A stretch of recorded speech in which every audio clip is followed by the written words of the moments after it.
Hello and welcome everyone in a new video in your channel Mr. Tech Tips. Before watching the video, don't forget to like this video and don't forget to subscribe to our channel. In today's video, I will show you how to delete all of your WhatsApp conversations by one click.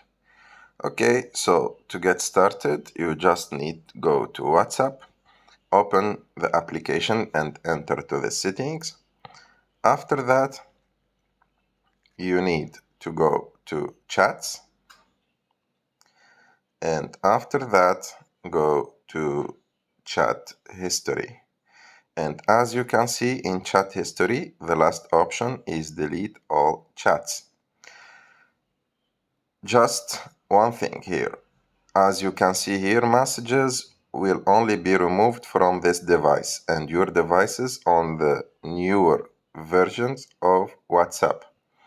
So if you delete all of your conversations, you risk to lose the conversations permanently from all of your devices.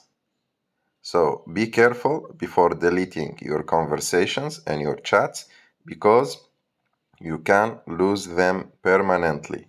So I repeat, if you delete them from here, it says that the messages will removed from this device and your devices on the newer versions of WhatsApp. So you risk to lose your conversations from all of your devices. So be careful, and I hope you like this video. If you like this video, don't forget to subscribe to our channel and see you in the next video.